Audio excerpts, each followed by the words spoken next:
el maestro Jaime Hernández, corresponsal de guerra, periodista de larga trayectoria, fundador y conductor de su espacio en YouTube, No Apto para Cínicos, y orgullosamente miembro de esta familia sin censura, porque ya que estamos hablando de estas personas que apuestan a la discriminación, al ataque, al odio, mi querido Jaime, hay que decir que hay medios de comunicación a los que no les ha caído muy bien este anuncio que hicimos ayer aquí en Sin Censura de último minuto. La Coneval anunciando que hay menos pobres en nuestro país, o sea que la cuarta transformación avanza en el sentido correcto. Veía la primera plana, no sé si la tengas, mi querido David, del periódico Reforma, por ejemplo, ¿no? Que demuestra confirma lo que estoy diciendo. No sé si tengas por ahí, miren, fíjate, iría Movimiento Ciudadano solo en 24, ven Plan A en Nuevo León, grandote, mi querido Jaime, y ahí, escondido en la esquinita, se reduce la pobreza. Si eso no es demostrar con los pelos de la burra en la mano que hay medios a los que no les cae bien que le vaya bien al pueblo, no me quiero imaginar a todos los odiadores del presidente, no me quiero imaginar a este sector de la sociedad como el de Lord Lomas, cuando se enteren que hay cerca de 9 millones de menos pobres. Mi querido Jaime, ¿cómo estás? Perdón por extenderme en la presentación, pero ando apasionado con el tema y todo lo que ha salido ya seguramente estás escuchando desde hace rato. Sí, fíjate que es interesante cómo este tipo de noticias, que para mí es quizá una de las noticias más importantes de este sexenio, recibe poca atención o es matizada, ¿no?, en las primeras planas de los diarios, particularmente en el diario Reforma. La Jornada es el único periódico que, sin escatimar nada, dice que se ha conseguido abatir la pobreza en México. Un dato que no es baladí, es un dato trascendental. Y claro, cuando uno es periodista, y sobre todo esta nueva cultura del periodismo que tenemos en México, que consideran que este tipo de noticias no son lo suficientemente sexys, ¿no? Pero claro, hay gente que sabe lo increíble, el verdadero trasfondo que hay detrás de esta noticia. ¿Por qué?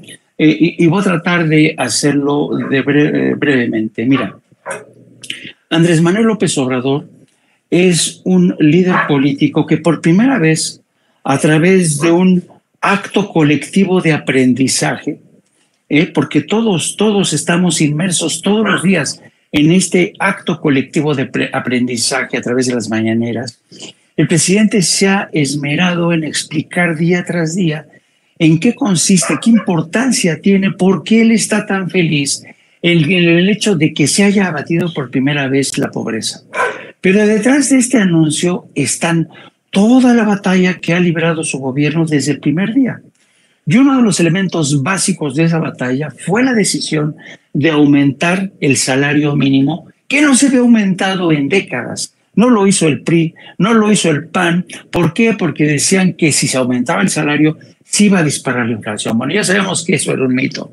Luego empezó con el tema de la pensión para la gente de la tercera edad, para las becas. Empezó a redistribuir la riqueza que cuando empezó con estos proyectos de los programas sociales, muchos columnistas, muchos periodistas, muchos medios corporativos dijeron, no le va a alcanzar, no le va a alcanzar.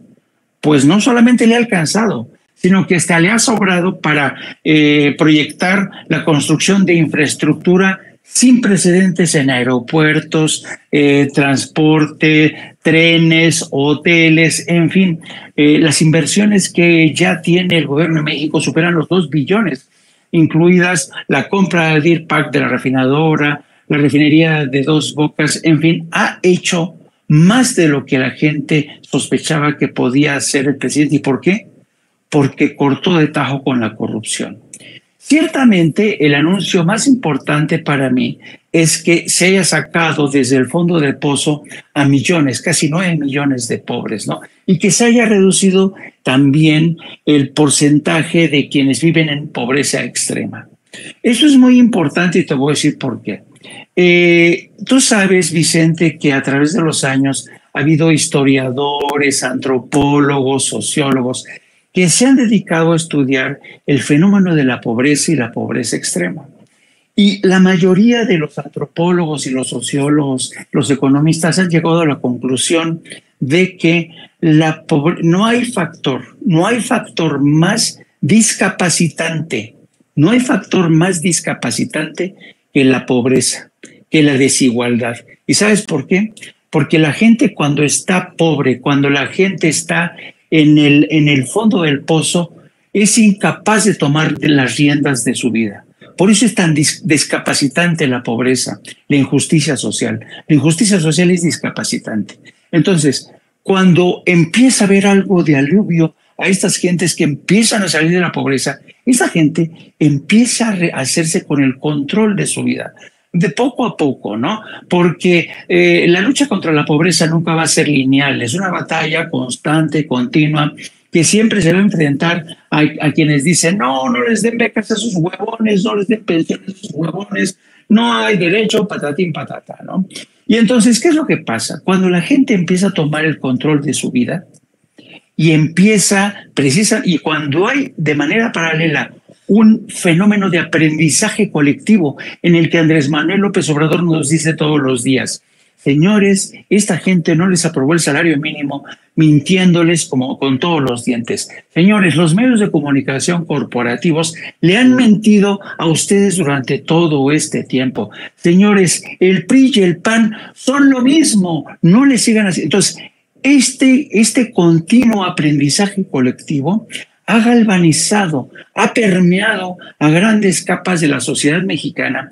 Y hoy, cuando viene esta gente del PRI y del PAN, como estuvieron en el foro ayer diciendo que este gobierno es un gobierno autoritario, que está destruyendo al país, Beatriz Paredes diciendo que Andrés Manuel López Obrador es un gran error histórico, el Santiago Krill diciendo que por fortuna ya llegaron ellos nuevamente para tomar las riendas del país. Y cuando sale Xóchitl Gálvez y dice, yo sí tengo muchos ovarios para enfrentarme a López Obrador, dice uno, bueno, ¿en qué país viven esto? Oye, dime. Oye, Jaime, fíjate que entiendo por cuestiones políticas que estos digan cualquier pendejada, pero que académicos que